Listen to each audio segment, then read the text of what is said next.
رمضان رمضان یوں قائم ہے رمضان، رمضان رمضان یوں قائم ہے رمضان، صدقہ آل محمد۔ اعوذ باللہ من الشیطان الرجیم، بسم اللہ الرحمن الرحیم۔ السلام علیکم معزز سامعین، قائم ٹی وی کینیڈا سے میں بطول زہرا آپ سب کو ماہ رمضان کی آمد پر مبارکباد پیش کرتی ہوں، اور اس ماہ مبارک کی مناسبت سے جو نزول قرآن کا مہینہ ہے، آپ سب سامعین کی خدمت میں ایک بارانہ اور بامعرفت پروگرام پیام قرآن لے کر حاضر ہوں۔ اس ماہ میں مبارک میں آپ اپنے قلوب کو تفسیر قرآن یعنی قرآن فہمی کے ذریعے سے منور کریں۔ سب سے پہلے میں چاہوں گی کہ ہم اس موضوع کو زیر بحث لائیں کہ تفسیر کیا ہے، لیکن اس سے پہلے میں آپ سب کا تعارف اپنی مہمان ذاکرہ سے کرواتی ہوں۔ محترمہ سیما زیدی صاحبہ، ان کا مختصر تعارف یہ ہے کہ آپ جامعہ کراچی کی فارغ التحصیل ہیں، تقریباً 10 سال سے آپ اسلامی مدارس سے وابستہ ہیں اور اس وقت جامعہ مصطفیٰ ایران کی طالب علم ہیں۔ السلام علیکم۔ وعلیکم السلام ورحمۃ اللہ۔ کیسی ہیں آپ؟ بالکل ٹھیک ہوں۔ اچھا، تو ناظرین، ہمارا جو پروگرام ہے وہ تفسیر کے اوپر ہے، اور آج جو ہم پروگرام کرنے جا رہے ہیں اس کو یہ زیر بحث لائیں گے کہ دراصل تفسیر کیا ہے، ترجمہ اور تفسیر میں کیا فرق ہے، اور تفسیر کی ضرورت کیوں ہے۔ تو آئیے جانتے ہیں ذاکرہ صاحبہ سے۔ جی، سب سے پہلے تو آپ سب کی خدمت میں میرا سلام۔ بات یہ ہے کہ ماہ مبارک رمضان بہار قرآن کا مہینہ ہے، اور اس مبارک مہینے میں اس سے بہتر عمل کوئی نہیں ہو سکتا کہ ہم تفسیر قرآن کی طرف متوجہ ہوں۔ اور آپ یقین جانیے کہ تفسیر قرآن تمام دینی علوم کے اندر سب سے مقدس ترین اور سب سے شریف ترین علم کے اندر شامل ہے، یعنی تمام دینی علوم کے اندر علم تفسیر قرآن کو سب سے اونچا مرتبہ حاصل ہے۔ اور اس علم کو یعنی اس علم کے ذریعے جب ہم تفسیر کرتے ہیں تو ہم خود مقدماتی طور پر تقریباً تمام دینی علوم سے ہم استفادہ کرتے ہیں، تب جا کر ہم علم تفسیر قرآن کے میدان میں قدم رکھتے ہیں۔ اور یہاں تک آپ نے بات کی کہ تفسیر کس کو کہتے ہیں یا ترجمہ اور تفسیر میں کیا فرق ہے، تو اس کا جواب دینے سے پہلے میں آپ لوگ کی توجہ اس لفظ کی طرف کروانا چاہوں گی کہ لفظ تفسیر کسے کہتے ہیں اور اس کے معنی کیا ہیں۔ اچھا، اور بات یہ ہے کہ تفسیر خود ایک عربی زبان کا لفظ ہے، اور پروردگار عالم نے قرآن مجید کے اندر اس لفظ کو استعمال کیا ہے۔ اب یعنی کوئی بھی لفظ ہوتا ہے اس کے دراصل دو معنی ہوتے ہیں۔ ایک تو پہلا معنی تو وہی ہوتا ہے کہ جو لغوی طور پر ڈکشنریز میں اہل لغت اس کا معنی بتا رہے ہوتے ہیں، اور ایک معنی وہ ہوتا ہے کہ جو اس لفظ کا استعمال جس علم کے اندر ہوتا ہے، تو وہ علم اس لفظ کو کیا معنی دے رہا ہے، وہ کہلاتا ہے اصطلاحی معنی۔ تو لغوی طور پر اس لفظ کا معنی ہے کشف کرنا، بیان کرنا، کھولنا یا پردہ اٹھانا، چہرے پر سے نقاب اٹھانا، اس طریقے کے اس کے معنی ہیں۔ اور اب اگر ہم اصطلاحی طور پر علم تفسیر قرآن میں اس لفظ کے معنی کی طرف جب متوجہ ہوتے ہیں تو قرآن کی آیتوں کی وضاحت کرنا، قرآن کی آیتوں کو کھول کر بیان کر دینا، قرآن کی جملوں کو، اس کے کلام کو اس طریقے سے واضح کر دینا کہ عام فہم آدمی بھی اس بات کو سمجھ سکے۔ صحیح۔ اب جہاں تک اس کی بات ہے، پروردگار عالم نے قرآن کریم میں کئی جگہوں پر اس بات کو بیان کیا کہ ہم نے قرآن کو بالکل آسان کر دیا۔ اب آپ لوگ کی توجہ کے لیے میں کچھ آیات آپ کے سامنے پیش کرنا چاہوں گی۔ جیسے مثال کے طور پر سورہ دخان آیت نمبر 58، فَإِنَّمَا يَسَّرْنَاهُ بِلِسَانِكَ لَعَلَّهُمْ يَتَذَكَّرُونَ، در حقیقت ہم نے اس قرآن کو آپ کی زبان پر بالکل آسان قرار دیا ہے، شاید وہ نصیحت قبول کریں۔ اسی طرح سے سورہ قمر کی آیت نمبر 17 میں وَلَقَدْ يَسَّرْنَا الْقُرْآنَ لِلذِّكْرِ فَهَلْ مِن مُدَّكِرٍ، یعنی کیا کہا کہ در حقیقت ہم نے بلا شبہ ہم نے قرآن کو نصیحت حاصل کرنے کے لیے آسان بنایا ہے، تو ہے کوئی جو نصیحت قبول کرے؟ اب جب ہم یہ بات کرتے ہیں تو ہم نے بات کی تھی کہ قرآن تفسیر کا مطلب ہے کھول کر بیان کرنا، تو پروردگار عالم تو یہ کہہ رہا ہے کہ میں نے تو بالکل آسان کر دیا، بالکل واضح کر دیا. تو اس کا مطلب پردہ اٹھایا کس چیز سے گیا ہے؟ پردہ قرآن سے اٹھایا گیا ہے یا ہمارے چہروں سے اٹھایا گیا ہے؟ دراصل بات یہ ہے کہ پروردگار عالم نے تو اس قرآن کو آسان کر دیا، چونکہ ہماری عقل و فہم ابھی اس نہج پر نہیں ہے کہ ہم اس کی زبان کو سمجھ سکیں. اس کا مطلب یہ ہے کہ دراصل تفسیر قرآن میں قرآن فہمی کے ذریعے یا قرآن کی آیات کی وضاحت کے ذریعے ہم اپنے عقل و فہم سے ان پردوں کو ہٹاتے ہیں تاکہ ہم قرآن کو سمجھ سکیں. یہی وجہ ہے کہ آپ نے سنا ہوگا کہ قرآن کے تو 70 بطون ہیں، 70 معانی ہیں، 70,000 معانی ہیں. تو یہی وہ باتیں ہیں کہ جس میں ہم جس فکر سے، جس عقلی روش سے ہم بڑھتے ہیں تفسیر کی جانب، تو قرآن کے کسی بھی ایک چہرے کی طرف سے ہم اس کا پردہ اٹھا دیتے ہیں اور ہماری عقل و فہم اس چیز کو درک کر لیتی ہے کہ ہاں واقعی قرآن کے اندر اس آیت میں یہ پروردگار عالم کی مراد ہے، دراصل یہ مراد ہے خود. جی اچھا، تو پھر یہ بتائیں کہ تفسیر قرآن کا آغاز کب سے ہوا اور کون سب سے پہلا جو ہے وہ تفسیر لکھنے والے تھے مفسر میں؟ جی ہاں، سب سے اہم بات یہی ہے کہ پھر جب ہماری عقل و فہم اس نہج پر ہے ہی نہیں تو پھر تفسیر کا آغاز کب سے ہونا چاہیے؟ دیکھیں اس مسئلے کو بھی پروردگار عالم نے خود قرآن کریم میں حل کیا. سورہ نحل کی آیت نمبر 44، اس میں پروردگار عالم ارشاد فرما رہا ہے وَأَنزَلْنَا إِلَيْكَ الذِّكْرَ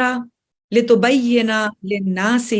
مَا نُزِّلَ إِلَيْهِمْ وَلَعَلَّهُمْ يَتَفَكَّرُونَ.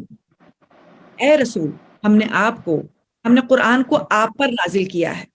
تاکہ آپ لوگوں کے لیے ان تمام احکام وغیرہ کو بیان کر دیں، یعنی ان کی توضیح و تشریح کر دیں جو ان کی طرف بھیجے گئے ہیں، شاید وہ غور و فکر سے کام لیں. یعنی خود پروردگار عالم نے مفسر قرآن کا فیصلہ کر دیا کہ چونکہ ہدایت ہماری جانب سے ہی آئی ہے تو ہدایت کو سمجھانے والا بھی سب سے پہلے ہماری ہی جانب سے ہوگا. سبحان اللہ، سبحان اللہ. سب سے پہلے مفسر قرآن جو ہیں وہ ختمی مرتبت کی ذات ہے. اور رسول خدا جیسے جیسے اللہ صلی علی محمد وآل محمد وعجل فرجہم، اب جیسے جیسے قرآنی آیات رسول اکرم کے اوپر نازل ہوتی چلی جا رہی تھیں، ویسے ویسے رسول اکرم ان آیات کو ان لوگوں کے سامنے جو دائرہ اسلام میں آ گئے تھے ان کے سامنے ان کی توضیح و تشریح پیش کرتے تھے اور ان کے سامنے ان کو واضح کرتے تھے. یہی وجہ ہے کہ اسی دور میں مولا علی نے اسی کی تقلید کرتے ہوئے رسول اکرم کی زبانی اس قرآن کی تفسیر کو بیان کیا لوگوں کے سامنے، اور تمام اسی طرح سے ائمہ طاہرین نے تفسیر قرآن کے حوالے سے مفسر قرآن کی حیثیت سے لوگوں کے سامنے اس قرآن کی تفسیر پیش کی. اچھا، یہ بتائیے کہ کیا کوئی باقاعدہ طریقہ کار ہے کہ جس کی بنا پر تفسیر کی جاتی ہے، یا ہر کوئی اپنی عقل و فہم کے مطابق قرآن کی آیتوں کی وضاحت کر سکتا ہے؟ دیکھیں، یہ بات ہم نے بھی پہلے ہی کہی کہ ہماری عقل و فہم ابھی اس نہج پر نہیں ہے. نہیں ہے، بالکل. اس عقل و فہم کو اس نہج پر لانے کے لیے ظاہر ہے اگر کوئی اس میدان میں اترنا چاہتا ہے تو بہت بڑا کشت کرنا ہے، بہت بڑا میدان مارنا. یعنی وہ تمام دینی علوم کے جو اس وقت رائج ہیں اور جو شروع سے ہی رسول اکرم کے زمانے سے ہی ان کی داغ بیل ڈل گئی تھی، ان علوم کے اوپر دسترس حاصل کرنا. جیسے مثال کے طور پر علم قرآن ہے، خود علم قرآن، پھر علم فقہ ہے، علم حدیث ہے، علم منطق ہے، علم فلسفہ ہے، علم صرف ہے، علم نحو ہے، معانی ہے، بیان ہے. اسی طرح سے اس زمانے کی تاریخ کہ جس زمانے میں قرآن نازل ہو رہا تھا، یعنی تاریخ عرب بھی شامل ہے اس کے اندر، اور تاریخ صدر اسلام یعنی کہ بالکل پہلے زمانے کی، اس وقت کی جب اسلام شروع ہو رہا ہے، صدر اسلام کی تاریخ، اس تاریخ سے بھی اس شخص کو آشنا ہونا ضروری ہے. اب جب ان تمام علوم پہ ایک خاطر خواہ انسان کو دسترس حاصل ہو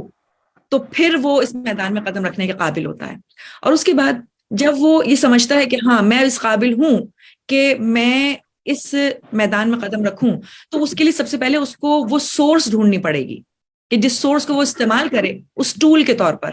اس اوزار کے طور پر، کہ جس کو استعمال کرتے ہوئے وہ اس میدان میں آئے. اور اس یعنی کہ ایک چابی کے طور پر، ایک کلید کے طور پر اس دروازے کو کھولے، اس باب علم کو کھولے۔ اب اس کے اندر جو سورسز بتائی جاتی ہیں وہ خود پہلے تو قرآن ہی ہے، صحیح، یعنی بڑی حیرانی کی بات ہے کہ خود قرآن کو سمجھنے کے لیے ہمیں پھر قرآن ہی کی ضرورت ہے۔ یعنی چونکہ پروردگار عالم نے ایک آیت کو دوسری آیت سے ایک رابطہ استوار رکھا ہے، ایک رشتہ دیا ہے، تو خود آیت دوسری آیت کو بیان کرنے کے لیے موجود ہے۔ تو سب سے پہلے قرآن ایک خود ماخذ کے طور پر، ایک خود سورس کے طور پر ہے۔ اسی طرح سے دوسرا سورس خود احادیث جو رسول اکرم کی جانب سے آئیں، خود ائمہ طاہرین کی جانب سے آئیں، جن کو ہم سنت نبوی یا سنت ائمہ طاہرین کے نام سے جانتے ہیں۔ اچھا، ہمارے ہاں تو ظاہر بات ہے ائمہ طاہرین کی سنت ہے اور رسول خدا کی ہے، جبکہ اہل سنت کے اندر صحابہ کرام کی سنت بھی اس میں انہوں نے شامل کی ہے، کہ جس میں صحابہ کرام سے وہ روایات نقل کی ہیں کہ انہوں نے رسول اکرم سے سنا، اور اس طرح سے قرآن کے بارے میں وہ یہ باتیں کر رہے تھے۔ تو اس طرح سے ان کے یہاں سنت صحابہ بھی شامل ہیں، جبکہ ہمارے ہاں سنت صحابہ کو ضعیف سورس کہا جاتا ہے، یعنی ایک ویک سورس کے طور پر ہم اس کو زیادہ اس میں نہیں لیتے۔ ہمارے لیے جو محکم سورس ہے وہ رسول خدا کی جانب سے احادیث اور ائمہ طاہرین کی جانب سے احادیث، یہ دونوں ماخذ ایسے ہیں جن کو دونوں کو استعمال کرتے ہوئے مفسر جو ہے وہ تفسیر قرآن کرتا ہے۔ لیکن جو بگاڑ پیدا ہوتا ہے وہ بگاڑ اس وقت پیدا ہوتا ہے کہ جب خاطر خواہ علم بھی موجود ہے، وہ دونوں سورسز کو بھی بروئے کار لایا جا رہا ہے، لیکن اگر وہ جس عقیدے سے، جس فرقے سے تعلق رکھتا ہے، اگر وہ اس عقیدے کو، اس فکر کو قرآن کی آیات پر منطبق کرنے کی کوشش کرتا ہے اور یہ سوچتا ہے کہ میں اپنے اس عقیدے کا ثبوت ڈھونڈوں اور قرآن کی آیت کو مثال کے طور پر، ثبوت کے طور پر پیش کروں، تو یہاں سے وہ بگاڑ پیدا ہوتا ہے۔ اور پھر اس کے بعد وہ اپنے اس عقیدے کو، اس فکر کو استعمال کرتے ہوئے جب قرآن کی آیت کو ثبوت کے طور پر لاتا ہے تو پھر اپنی عقل کو استعمال کر کے ایک رائے دیتا ہے، اور یہ وہ تفسیر ہے جو رائے، یہ وہ تفسیر ہے جو تفسیر بالرائے کے نام سے، بالرائے کے نام سے مانی جاتی ہے، اور یہ قطعاً جو ہے وہ حرام ہے، کیونکہ وہ اپنے عقیدے کے حساب سے اس کو جج کر رہا ہے۔ جی، وہ اپنے عقیدے کے حساب سے اس کو جج کرتا ہے، جبکہ ہونا یہ چاہیے کہ ہم قرآن کی آیتوں سے ان تمام علوم کے ذریعے جو بات باہر نکالیں اس کو دیکھیں، اس کی بنیاد پر دیکھیں کیا اب ہمارا عقیدہ اس بنیاد پر، اس علم پر کی بنیاد پر صحیح بیٹھا ہے یا نہیں بیٹھا۔ تو ہمیں اپنے عقیدے کو ثابت نہیں کرنا، بلکہ قرآن کے علم کے ذریعے اپنے عقیدے کو واضح کرنا ہے، اوریجنل علم پہنچانا ہے۔ صحیح، سمجھ گئی۔ اچھا، یہ بتائیے کہ تفسیر بالرائے کو ہٹا کے اس کے علاوہ کیا تمام تفسیر ایک ہی قسم کی ہوتی ہیں؟ اور اگر نہیں ہوتی تو پھر آج کل کے نوجوان نسل، کیونکہ اب ہم نیو جنریشن کے اندر ہیں اور کافی نوجوان دیکھ رہے ہیں ہمیں، تو ان کے لیے وہ کون سی تفسیر سے استفادہ حاصل کریں؟ انہیں کیا سلیکٹ کرنا چاہیے جو اس زمانے کی مشکلات اور اس زمانے کی پیچیدگیاں جو ہیں وہ سامنے رکھتے ہوئے کون سی تفسیر کو وہ لیں اپنے لیے، کنسیڈر کون سی تفسیر کریں؟ جی، سب سے مہم سوال تو یہی ہے، اس لیے کہ دیکھیں تفسیر تو رسول اکرم کے زمانے سے ہمارے پاس آنی شروع ہوئی۔ اگر ہم ایک جائزہ لیں تو خود رسول اکرم نے یعنی اپنے صحابیوں کو، ائمہ طاہرین یعنی مولا علی کو جو ہے باقاعدہ لکھوائیں کہ بھائی آپ، وہ احادیث لکھی گئیں، وہ احادیث کا مجموعہ پہلا وہ مجموعہ تھا جو تفسیر قرآن کہہ لیں آپ یا احادیث کہہ لیں، تو وہ جو قرآن کے آیت کے حوالے سے وضاحت تھی، اور پھر اس مجموعے کو ائمہ طاہرین نے ایک اسٹینڈرڈ کے طور پر قبول کیا، اور پھر جو تفسیر آئی وہ تفسیر روائی کہلاتی، یعنی روایات کی بنا پر کہ جو حضرت سے، اپنی مرتبت سے یا مولا علی سے جو اخذ کی جا رہی تھی، ان کو استعمال کرتے ہوئے باقی ائمہ طاہرین نے قرآن کی وضاحت کی، یا اس دور کے لوگوں نے ان روایات کو استعمال کرتے ہوئے قرآن کی تفسیر کی۔ تو یہ تفسیر جو روایات کی بنا پر کی جاتی ہے وہ کہلاتی ہے تفسیر روائی، جبکہ خود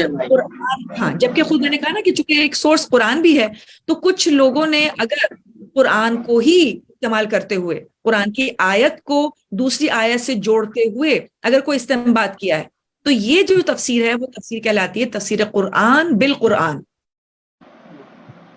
تفسیر قرآن بالقرآن، قرآن کی تفسیر قرآن سے، جی، قرآن ہی کے ذریعے قرآن کی تفسیر۔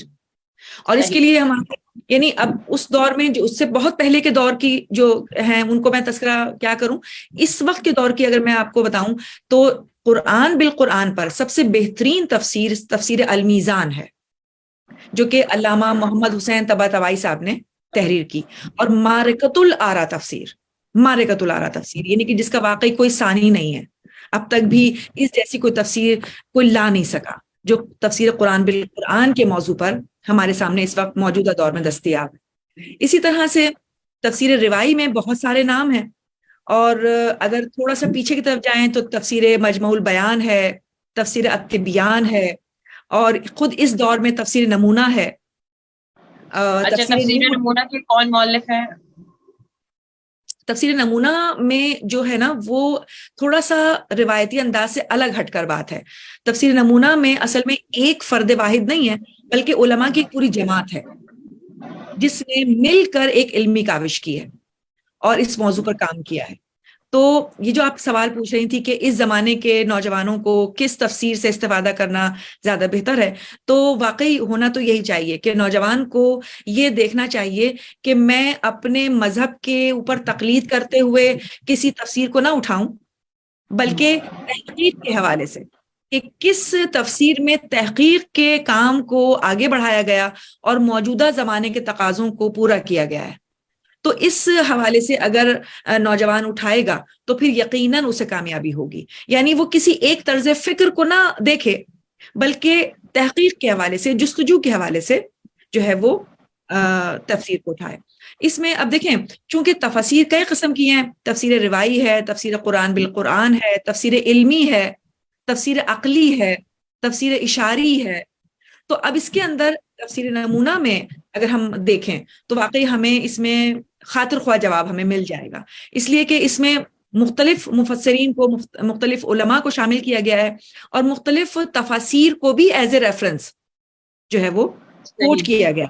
تو چونکہ مختلف تفاسیر کو شامل کیا گیا، ان کی معروضات کو شامل کیا گیا، تو اس میں تقریباً ہر قسم کا رنگ موجود ہے، یعنی کہ تفسیر علمی کا رنگ، جی تفسیر نمونہ میں۔ تو اس میں ناصر مکاری ریاضی صاحب نے، جو کہ سربراہ ہیں اس پورے علمی علماء کے، اس میں انہوں نے ان تمام پہلوؤں کو جو ہے مد نظر رکھا ہے۔ اسی طرح سے ایک اور تفسیر نور، اور وہ تفسیر ہے آیت اللہ محسن قراتی صاحب کی، جو یقیناً ایک استاد ہیں، یعنی انہوں نے اپنے آپ کو ایک استاد کی حیثیت سے منوایا ہے، اور نہ صرف ایران میں بلکہ پاکستان میں بھی ان کو ایک استاد کے طور پر جانا جاتا ہے، اور یقین جانیے کہ امام خمینی کے رفقا میں سے تھے، اور انقلاب ایران میں ایک یعنی بنیادی کردار، کلیدی کردار ادا کیا انہوں نے، جس میں اس وقت کے نوجوانوں کو انقلاب کے لیے جو ہے نا تیار کیا۔ تو اس میں ان کی خاص بات یہ ہے ان کی تفسیر میں کہ انہوں نے اس آیت، یعنی ہر آیت کے اندر بنیادی پیغامات کو پوائنٹ آؤٹ کرتے چلے گئے۔ جیسے ایک نوجوان نوٹس بناتا ہے نا، اپنے نوٹس بناتا ہے، جیسے جب جو کوئی ٹیچر سے وہ سمجھ رہا ہوتا ہے تو وہ نوٹس بناتا ہے باقاعدہ طور پر کہ جی آج کے لیسن کے اندر، آج کے ڈیمانسٹریشن میں مجھے یہ پوائنٹس جو ہیں وہ ٹیچر کے پاس سے سننے کو ملے۔ تو اسی طریقے سے چونکہ وہ استاد ہیں تو انہوں نے بھی ایک اسی طرح سے اپنے پوائنٹس کی صورت میں آیت کے اندر وضاحت کی ہے۔ تو یہ بھی ایک بہت اچھی کاوش ہے، اور نوجوانوں کے لیے ایک بہت اچھا یعنی تفسیر کا جو ہے ایک سیمپل ہے، ایک مثال ہے جس کو وہ استعمال کر سکتے ہیں، اور اس زمانے کے پیچیدگیوں کو، ان کے مسائل کو حل کرنے کے لیے ایک اچھا قدم ہے۔ اچھا، یہاں پر میرا آپ سے ایک سوال ہے کہ کیا وجہ ہوئی کہ ہمارے یہاں جو ہے وہ ایک اکثریت نوجوانوں کی قرآن سے دور ہو گئی ہے، اور ایسا کیا میسج دیں آپ کہ میں چاہتی ہوں کہ یہ پروگرام دیکھیں لوگ نا، مطلب نوجوان نسل دیکھیں اور سیکھیں۔ ہم قرآن سے کافی دور ہو چکے ہیں، ترجمے سے دور ہو چکے ہیں، اور تفسیر تو بالکل ہی مطلب قرآن ہی ہمارے یہاں رمضان میں کھلتا ہے یا کسی کے انتقال پہ کھلتا ہے۔ تو آپ اس سلسلے میں کیا میسج دیں گی کہ ایک تو پہلے یہ اس پہ روشنی ڈالیے کہ یہ لیک کیوں آیا کہ ہماری نسل قرآن سے دور ہو رہی ہے، اور دوسرے پھر میرا سوال یہ ہے آپ سے کہ ایسا کیا کیا جائے کہ ان کو قریب کیا جائے اس چیز سے؟ دیکھیں، سب سے پہلی بات تو یہ ہے کہ چونکہ قرآن عربی زبان میں ہے، اور بدقسمتی سے اب اس وقت ہماری نوجوان نسل کے پاس جو بھی علم ہے، اس علم کے اندر عربی کہیں پر بھی نہیں ہے۔ پہلے زمانے میں مسلمانوں کے پاس جو مدارس تھے، جو یونیورسٹیز تھیں، جیسے مثال کے طور پر لکھنؤ کی یونیورسٹی تھی، اور اس میں کیا تھا، باقاعدہ طور پر عربی اور فارسی کو تدریس میں شامل کیا جاتا تھا۔ بالکل تو اب صحیح اس ہے، پر لیک آ چکا ہے کہ کمی ہے کہ ہم عربی زبان سے بالکل ناواقف ہیں۔ پہلی بات تو یہ ہو جاتی ہے۔ بالکل دوسری بات یہ صحیح، کہ ماں باپ نے بھی قرآن کی ریڈنگ میں عربی زبان سے مانوس نہیں کیا۔ وہ صحیح تجوید، وہ صحیح طریقہ کار کہ جس میں ہم عربی زبان کو صحیح انداز میں پڑھ سکیں، ہم اس میں لیک کر رہے ہیں، ہم ماں باپ خاص طور پر۔ پھر اس کے بعد اب جب اگر یہ چیز بھی اگر ہماری بہتر ہو جائے،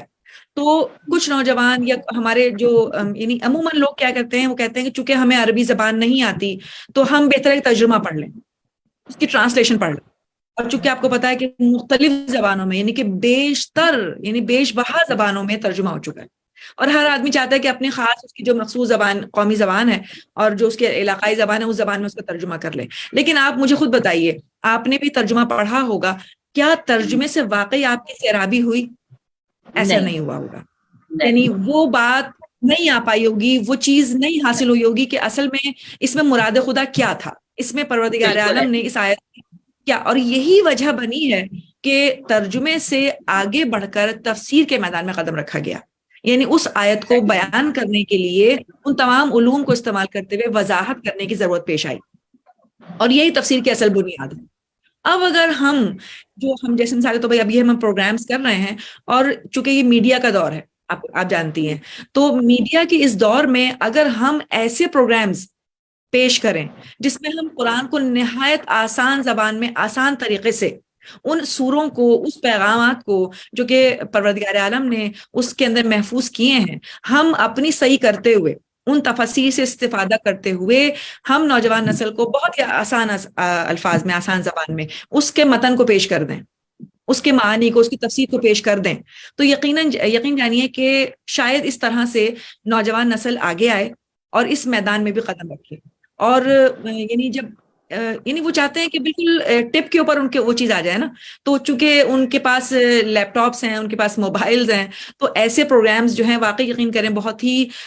کارآمد ہوں گے، جس میں ان بالکل کو انہی کے پاس چیز سے جو ہے نا ہم ان کو استفادہ کریں اور ان کو وہ پیغام دے دیں جو وہ سننا چاہیں گے۔ اور عموماً آدمی یعنی کہ انسان کلک کر ہی لیتا ہے اس چیز کو کہ ہاں دیکھیں تو صحیح کہ وہ کیا کریں۔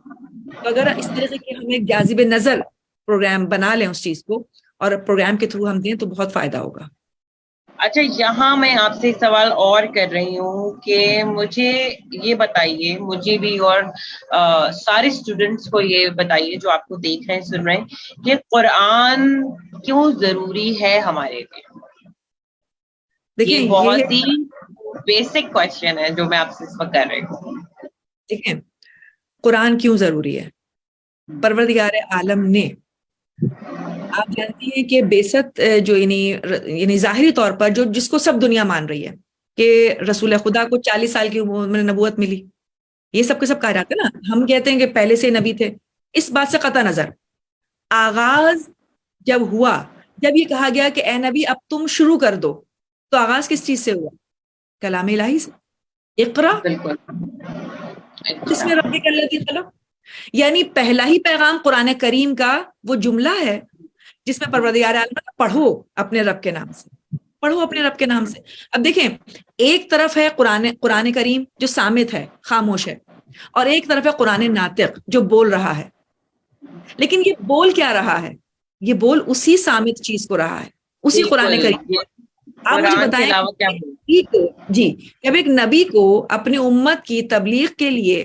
ایک منشور کی ضرورت ہے، ایک کتاب کی ضرورت ہے، تو مجھے بتائیں ہمیں کیوں نہیں ضرورت ہے؟ ہم اگر رسول خدا سے متمسک ہونا چاہتے ہیں تو قرآن کو الگ ہٹ کر کیسے ہم ان سے جڑ سکتے ہیں؟ ہمارے لیے بھی واسطہ ان کے درمیان اور ہمارے درمیان قرآن ہی ہو سکتا ہے، اور پھر خود پروردگار عالم کی وہ تمام منشا، وہ تمام مرضی، وہ تمام باتیں جو وہ کرنا چاہتا ہے ہم سے، قرآن کریم کے ذریعے کرتا ہے۔ میرے مولا کا وہ خوبصورت کلام کہ میرے مولا کہتے ہیں جب میں چاہتا ہوں کہ میں خدا سے بات کروں تو میں نماز پڑھتا ہوں، لیکن جب میں چاہتا ہوں خدا مجھ سے بات کرے خدا مجھ سے بات کرے، تلاوت کرتا ہوں۔ تو کیا ہم نہیں چاہیں گے کہ خدا ہم سے بھی بات کرے؟ جب ہم سے بات کرے اور ہم یہ چاہیں کہ خدا ہم سے بات کرے، تو کیا قرآن سے ہٹ کر بھی کوئی ایسا واسطہ ہے کہ جو ہم ڈھونڈ سکیں؟ کوئی ایسا واسطہ نہیں ہوگا۔ خود قرآن کریم جو ہے وہ بہترین واسطہ ہے کہ تاکہ پروردگار عالم سے ہم بات کر سکیں، یعنی وہ ہم سے بات کر سکے۔ صحیح، بہت خوبصورت انداز میں آپ نے گفتگو کی ہے، اور کافی سارے جو کویسچنز ہیں جو دماغوں میں ہم لوگوں کے ہیں، اسپیشلی اسٹوڈنٹس، نئی نسل، ان کو آپ نے کافی حد تک کلیئر کیا ہے۔ ناظرین، سیما زیدی صاحبہ نے بہت بہترین انداز میں ہمیں بتایا کہ تفسیر کیوں ضروری ہے اور پیام قرآن کیا ہے۔ تو آج کی جو ایپیسوڈ ہے ہم اس کو یہی تمام کرتے ہیں، ان کا شکریہ ادا کرتے ہوئے، اور انشاءاللہ اب جو ہم نیکسٹ ایپیسوڈ کریں گے اور اس میں ہم پھر تفاسیر کو ہی ڈسکس کریں گے کہ ہم جو ہے وہ کون کون سی سورات جو ہے وہ یہ ہمیں بتائیں گی کہ کیا کیا تفسیر موجود ہے اور کیا کیا سورات ہیں۔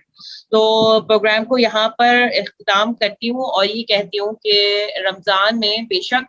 ہم لوگ قرآن پڑھتے ہیں، اور عربک میں پڑھنا بہت زیادہ باعث ثواب ہے، لیکن قرآن کو سمجھنا بھی بہت ضروری ہے۔ اس پروگرام کو دیکھیے، جانیے کہ قرآن کو کیوں سمجھنا ضروری ہے، ایک انتہائی سہل انداز میں، اور بہت ہی میں شکر گزار ہوں ذاکرہ صاحبہ کی کہ بہت ہی کائنڈ اور ہمبل انداز کے اندر وہ ہمیں سمجھا رہی ہے، اور ایزی کر کے جو ہے وہ قرآن کی کوڈ لینگویج ہی بولوں گی میں، اس کو کھول رہی ہے۔ میں آپ کی بہت شکر گزار ہوں سیما زیدی صاحبہ۔ شکریہ۔ ناظرین، انشاءاللہ کل پھر حاضر ہوں گی نئی ایپیسوڈ کے ساتھ۔ دیکھتے ہیں کہ ذاکرہ صاحبہ ہمیں کون سی تفسیر بتاتی ہیں اور ہم کیا سیکھتے ہیں ان سے۔ تب تک کے لیے قائم ٹی وی سے بطول زہرا کو اجازت دیجیے۔ پیام قرآن میں، اللہ حافظ۔ رمضان رمضان یوں قائم ہے رمضان، رمضان رمضان یوں قائم ہے رمضان، صدقہ آل محمد سے باقی ہے اس کی شان، رمضان رمضان یوں قائم ہے رمضان، رمضان رمضان یوں قائم ہے رمضان، اس کے توسل سے ہر گھر میں خوب سمایا ہے، سحری ہو یا افطاری میں دسترخوان سجا ہے، ہوتی ہے رونق گھر میں جب آتے ہیں مہمان، رمضان رمضان یوں قائم ہے رمضان۔